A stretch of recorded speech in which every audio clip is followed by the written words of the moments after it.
Γεια σε όλους. Πώς μπορούμε αλήθεια να καταλάβουμε ότι ένας νέος άνθρωπος περνάει δύσκολα και το πιο σημαντικό, πώς μπορούμε να προσφέρουμε ουσιαστική βοήθεια? Στη σημερινή ανάλυση θα ρίξουμε μια ματιά στα επαγγελματικά πλαίσια και τα εργαλεία που χρησιμοποιούνται για την ψυχική υγεία των νέων, με έμφαση στο πώς αναγνωρίζουμε τα σημάδια της κατάθλιψης. Και αυτή είναι η ερώτηση κλειδί, σωστά. Αυτή είναι που θα μας καθοδηγήσει σε όλη τη συζήτηση. Γιατί στο τέλος της ημέρας αυτό είναι που μετράει, το να καταλάβουμε τι σημαίνει στην πράξη «Είμαι εδώ για σένα, για ένα νέο άνθρωπο». Λοιπόν, από πού ξεκινάμε? Το πρώτο και ίσως το πιο σημαντικό βήμα είναι να μπορούμε να εντοπίσουμε τις αλλαγές στη συμπεριφορά όσο πιο νωρίς γίνεται. Όπως μας λέει και το κέντρο Anna Freud, η έγκαιρη παρέμβαση μπορεί να κάνει όλη τη διαφορά. Και αυτό είναι πραγματικά το ζουμί της υπόθεσης. Δεν είναι απλά μια καλή ιδέα. Είναι κάτι που μπορεί κυριολεκτικά να αλλάξει την πορεία μιας ζωής. Όταν πιάνεις την πεσμένη διάθεση στην αρχή της, εμποδίζεις να ριζώσει και δίνεις στους νέους τα σωστά εργαλεία τη στιγμή που τα χρειάζονται, πριν η κατάσταση γίνει πιο περίπλοκη. Εντάξει, ας κάνουμε τώρα ένα βήμα πίσω για να δούμε τη συνολική εικόνα.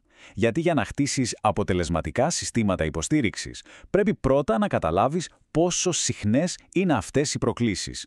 Ποια είναι η πραγματική κλίμακα του ζητήματος? Κοιτάξτε αυτό το νούμερο, 8,1%.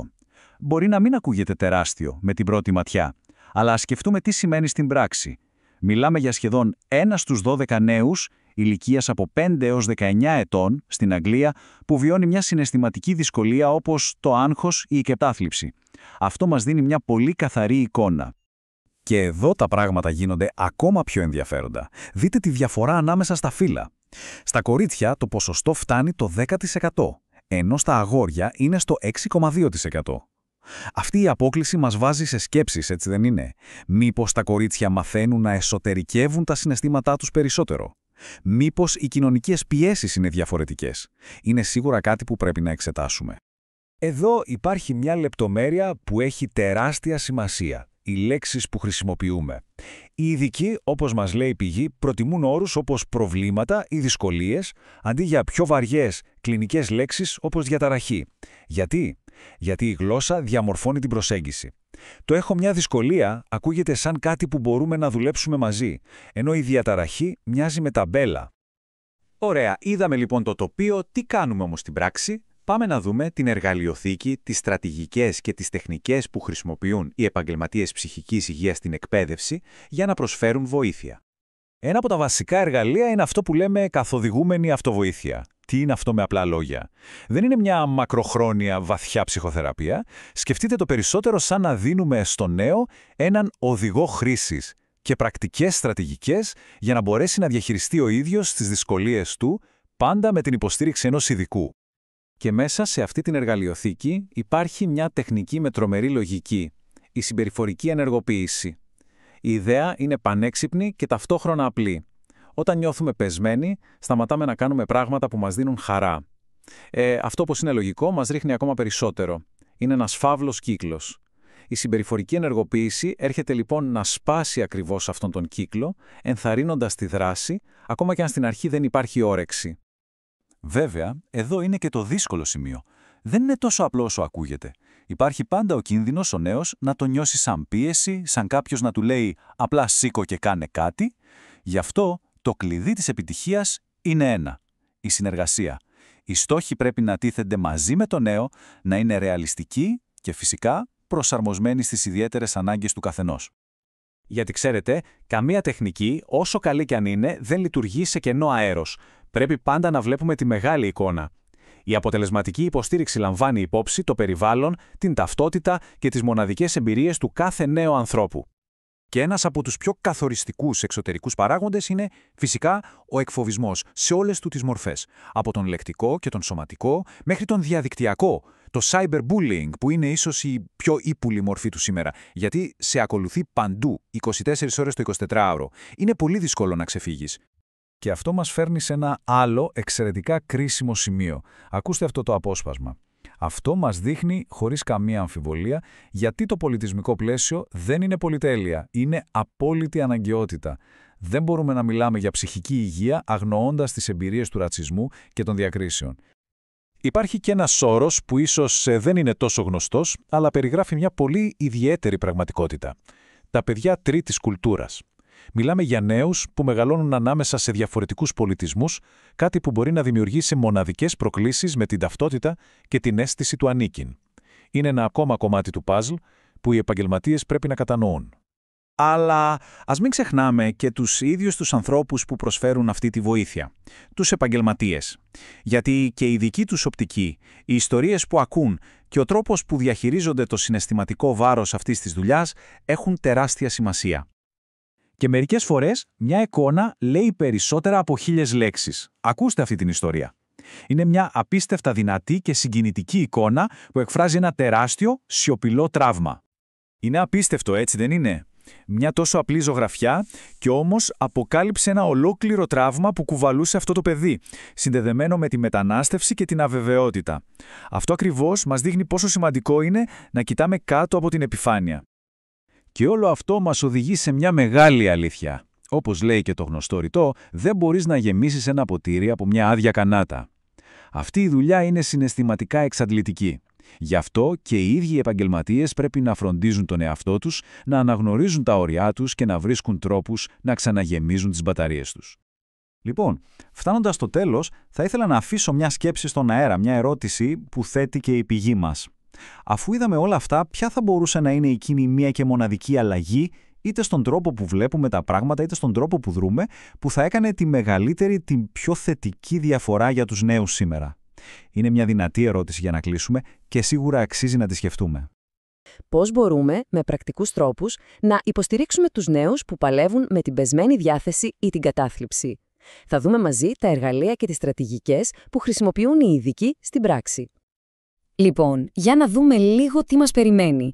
Θα ξεκινήσουμε από τη μεγάλη εικόνα, θα δούμε δηλαδή τι συμβαίνει γενικά με την ψυχική υγεία των νέων, μετά θα ζουμάρουμε σε μια πολύ συγκεκριμένη τεχνική και στο τέλος θα κάνουμε πάλι ένα βήμα πίσω για να συνδέσουμε όλα τα κομμάτια. Πάμε λοιπόν να ξεκινήσουμε με την πρώτη ενότητα. Για να καταλάβουμε το μέγεθος της πρόκλησης, πρέπει πρώτα απ' όλα να δούμε κάποια δεδομένα. Κοιτάξτε, αυτά τα νούμερα από έρευνες στην Αγγλία μας λένε μια ιστορία. Το πρώτο πράγμα που χτυπάει στο μάτι, οι συναισθηματικές διαταραχές όπως το άγχος και η κατάθλιψη είναι μακράν οι πιο συχνές. Μιλάμε για ένα ποσοστό 8,1%. Είναι τεράστιο. Μετά έρχονται οι διαταραχές συμπεριφοράς και η υπερκινητικότητα. Οι αριθμοί αυτοί λοιπόν μας δίνουν μια πρώτη γερή αίσθηση για το πόσο διαδεδομένο είναι το ζήτημα. Και εδώ φτάνουμε σε κάτι που είναι πραγματικά κρίσιμο, κάτι που οι πηγές τονίζουν ξανά και ξανά. Οι λέξεις που χρησιμοποιούμε. Οι ειδικοί λοιπόν αποφεύγουν συχνά όρους όπως διαταραχή ή ασθένεια και προτιμούν να μιλούν για δυσκολίες ή προβλήματα. Γιατί το κάνουν αυτό? Είναι απλό. Αλλάζει όλη τη συζήτηση. Την κάνει πιο ανθρώπινη, πιο υποστηρικτική και βγάζει από τη μέση το στίγμα. Εντάξει, αφού είδαμε τη μεγάλη εικόνα, ήρθε η ώρα να εστιάσουμε. Πάμε να δούμε από κοντά μια πολύ πρακτική και συνηθισμένη παρέμβαση για περιπτώσεις ήπιας ή μέτριας δυσκολίας, όπως η πεσμένη διάθεση. Λοιπόν, τι είναι αυτή η καθοδηγούμενη αυτοβοήθεια, η GDSH που θα το βλέπουμε? Ας το ξεκαθαρίσουμε. Δεν μιλάμε για βαθιά, μακροχρόνια ψυχοθεραπεία. Σκεφτείτε το περισσότερο σαν εκπαίδευση. Ο στόχος είναι να δώσουμε στους νέους τα κατάλληλα εργαλεία, να τους εξοπλίσουμε ώστε να μπορούν να διαχειριστούν οι ίδιοι την κατάσταση, έχοντας πάντα έναν ειδικό δίπλα τους σαν οδηγό. Και μέσα σε αυτή τη φαρέτρα εργαλείων της GSH υπάρχει ένα που είναι πρωταγωνιστής, ειδικά για την κατάθλιψη. Λέγεται συμπεριφορική ενεργοποίηση. Η κεντρική ιδέα είναι πανέξυπνη στην απλότητά της. Η δράση προηγείται του συναισθήματος. Δηλαδή, αλλάζοντας τη συμπεριφορά, αλλάζεις και τη διάθεση. Ας δούμε πώς ακριβώς γίνεται αυτό στην πράξη. Όλα ξεκινάνε από έναν φαύλο κύκλο. Έναν κύκλο που τροφοδοτεί τον εαυτό του. Φανταστείτε το. Κάποιος νιώθει πεσμένος. Ποια είναι η πρώτη, σχεδόν αυτόματη αντίδραση? Να κλειστεί στον εαυτό του. Σταματάει να κάνει πράγματα που του άρεσαν, που του έδιναν χαρά. Το αποτέλεσμα, λιγότερες θετικές εμπειρίες, λιγότερη ευχαρίστηση. Και αυτό, με τη σειρά του τι κάνει? Ρίχνει τη διάθεση ακόμα περισσότερο. Είναι ένας κατήφορος που δεν έχει σταματισμό. Και εδώ έρχεται η συμπεριφορική ενεργοποίηση για να σπάσει αυτόν τον κύκλο, να τον αντιστρέψει. Τι κάνει? Βοηθά το άτομο να ξαναβάλει στο πρόγραμμά του, συνειδητά πλέον, αυτές τις δραστηριότητες που έχουν νόημα και αξία. Και εδώ είναι το κλειδί. Το σημαντικό είναι να τις κάνει, ακόμα και αν δεν έχει καθόλου όρεξη στην αρχή. Γιατί σταδιακά, μέσα από την ίδια την πράξη, η διάθεση αρχίζει να ανεβαίνει. Και κάτι πάρα πολύ σημαντικό που πρέπει να τονίσουμε. Όλες αυτές οι παρεμβάσεις δεν είναι κάτι που επιβάλλεται σε έναν νέο. Το αντίθετο. Γίνονται μαζί του. Η συνεργασία είναι το α και το ω. Το μυστικό για να δουλέψει όλο αυτό είναι ο διάλογος. Ο ειδικός, ο νέος, η οικογένεια, όλοι κάθονται στο ίδιο τραπέζι. Μιλάνε ανοιχτά για το τι τους απασχολεί και θέτουν από κοινούς στόχους. Στόχους που είναι ρεαλιστικοί, συγκεκριμένοι, έτσι ο νέος πάβει να είναι απλός παρατηρητής, γίνεται πρωταγωνιστής στην ίδια του τη φροντίδα. Και πώς ξέρουμε αν όλο αυτό δουλεύει, αν υπάρχει πρόοδος? Εδώ μπαίνουν στο παιχνίδι κάποια εργαλεία, όπως για παράδειγμα η κλίμακα RCDS. Αλλά προσέξτε, το πώς παρουσιάζεται αυτό το εργαλείο έχει τεράστια σημασία. Δεν είναι διαγώνισμα, δεν είναι τεστ, είναι απλά ένας τρόπος να βλέπουν όλοι, μαζί, αντικειμενικά, πώς πάνε τα πράγματα. Ακούστε αυτή τη φράση. Είναι απίστευτα δυνατή και περικλείει όλη τη φιλοσοφία. Αυτό δεν είναι ένα τεστ στο οποίο μπορείς να αποτύχεις. Όταν ένας ειδικός λέει κάτι τέτοιο, τι κάνει? Αμέσως δημιουργεί ένα κλίμα ασφάλειας και εμπιστοσύνης. Λέει στον νέο, εδώ είμαστε για να σε βοηθήσουμε, όχι για να σε κρίνουμε. Και μόνο έτσι μπορεί να υπάρξει ειλικρινής επικοινωνία. Ωραία, ας κάνουμε πάλι ένα βήμα πίσω. Γιατί καμία τεχνική, όσο καλή κι αν είναι, δεν λειτουργεί στο κενό. Για να είναι η υποστήριξη πραγματικά αποτελεσματική, πρέπει να βλέπει ολόκληρο τον άνθρωπο με όλο του τον κόσμο, το περιβάλλον του, τις εμπειρίες του. Για παράδειγμα, η πολιτισμική ευαισθησία δεν είναι απλά ευγενική. Είναι απαραίτητη. Ένας ειδικός οφείλει να αναγνωρίζει ότι οι εμπειρίες όπως ο ρατσισμός μπορεί να έχουν άμεσο καταστροφικό αντίκτυπο στην ψυχική υγεία. Ή να κατανοεί τις ιδιαίτερες προκλήσεις που αντιμετωπίζουν τα παιδιά που μεγαλώνουν ανάμεσα σε διαφορετικούς πολιτισμούς. Πρέπει να υπάρχει ένας ασφαλής χώρος για να γίνουν αυτές οι συζητήσεις. Και φυσικά, ένας άλλος τεράστιος εξωτερικός παράγοντας, ο εκφοβισμός, το bullying. Δεν μιλάμε για ένα απλό πείραγμα, είναι μια συστηματική, επαναλαμβανόμενη επίθεση. Και στη σημερινή εποχή, με το cyberbullying, ο εφιάλτης δεν σταματάει στην πόρτα του σχολείου. Μπορεί να ακολουθεί το θύμα παντού, 24 ώρες το 24ωρο, μέσα στο κινητό του. Και για να καταλάβουμε πόσο βαθιά μπορεί να είναι αυτά τα βιώματα, ακούστε αυτή την ιστορία. Μια νεαρή κοπέλα, σε μια συνεδρία, ζωγράφισε κάτι απλό. Μια μαμά γάτα και το μωρό της. Πάνω στη μαμά γάτα είχε ζωγραφίσει ένα χ και είχε γράψει «χωρίς χαρτιά». Πάνω στο μωρό έγραφε «χαρτιά» και οι δύο γάτες έκλαιγαν. Μέσα σε μια ζωγραφιά αυτό το παιδί κατάφερε να εκφράσει όλο το τραύμα της μετανάστευσης, τον φόβο του αποχωρισμού. Αυτές είναι οι ιστορίες που κρύβονται κάτω από την επιφάνεια. Έχουμε μιλήσει εκτενώς για το πώς υποστηρίζουμε τους νέους.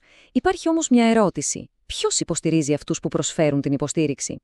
Γιατί αν οι ίδιοι οι επαγγελματίες δεν είναι καλά, πώς θα μπορέσουν να βοηθήσουν αποτελεσματικά και μακροπρόθεσμα? Και εδώ έρχεται ένα πολύ απλό αλλά πανέξυπνο εργαλείο, το ημερολόγιο δραστηριοτήτων. Λειτουργεί και για τους ίδιους τους επαγγελματίες. Καταγράφουν τις δραστηριότητές τους και μετά κάνουν μια απλή ερώτηση στον εαυτό τους. Αυτό που έκανα τώρα μου έδωσε ενέργεια ή μου την πήρε? Με έθρεψε ή με εξάντλησε?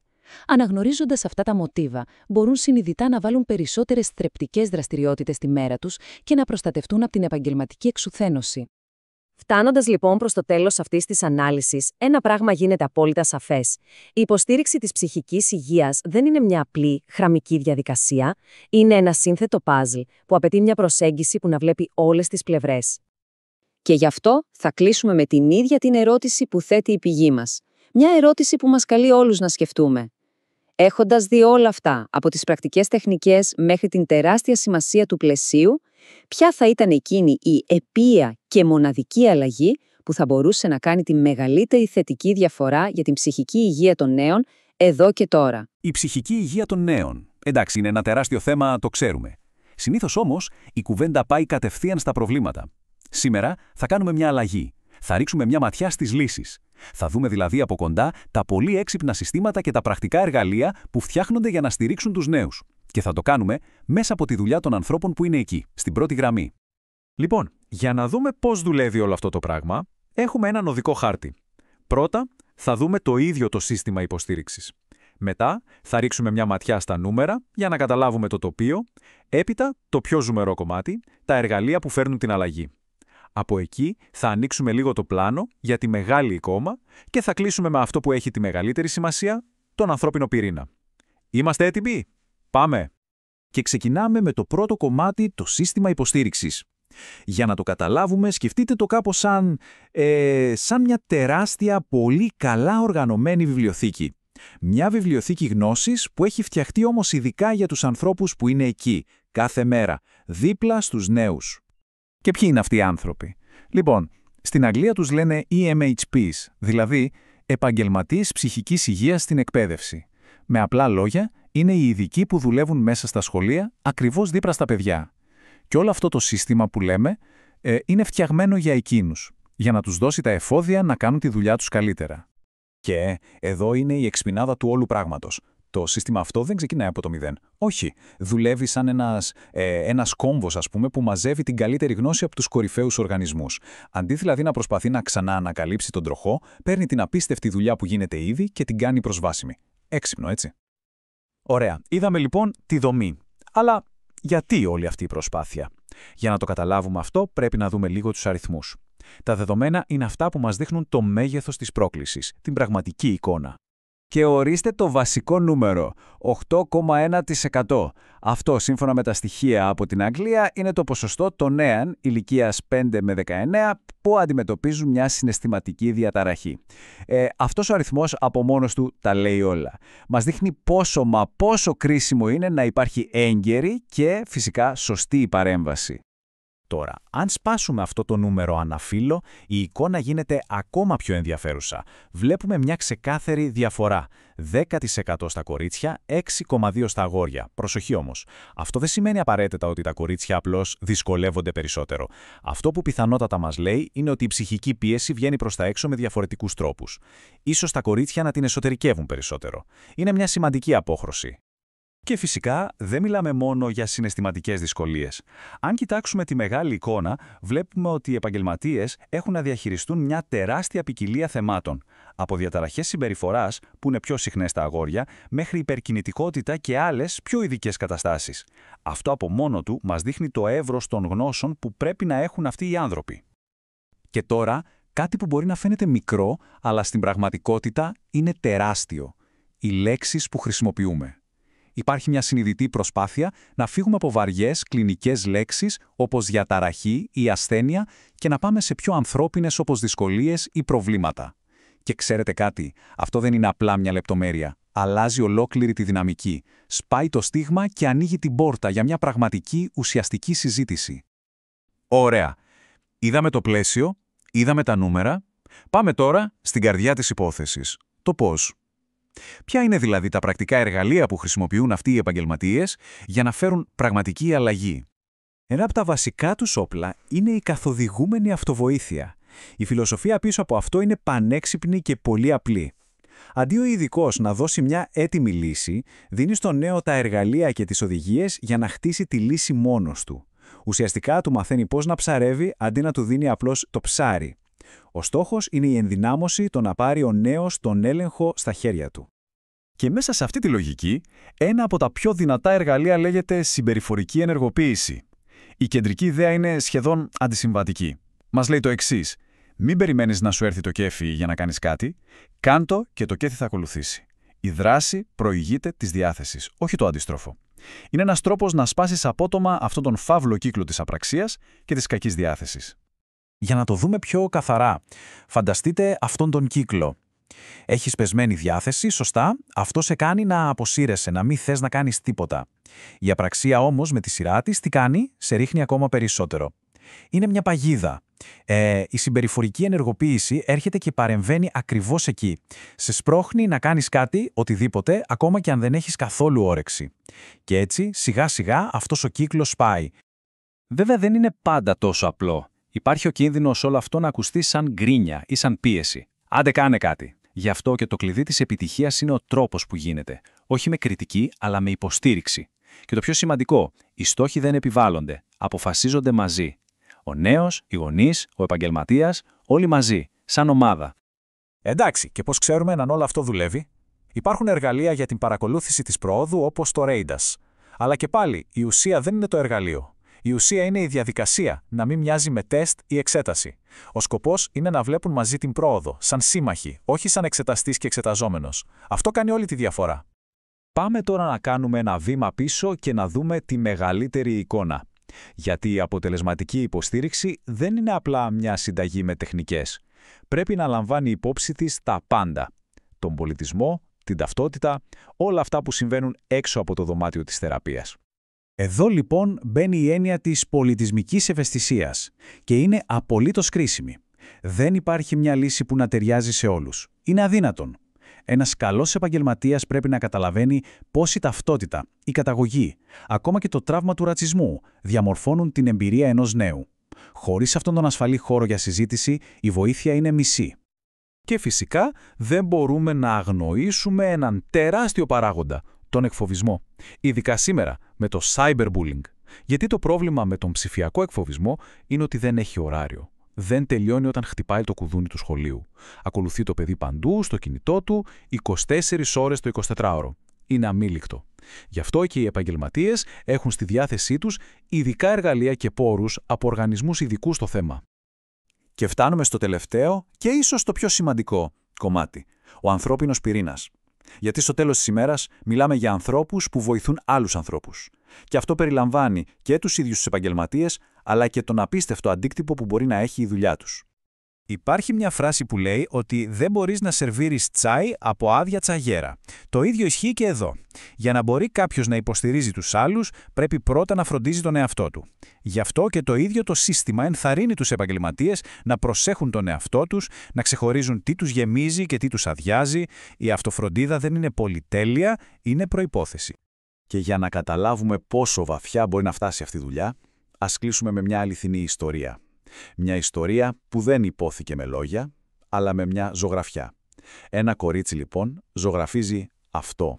Αυτή η απλή παιδική ζωγραφιά είπε τα πάντα.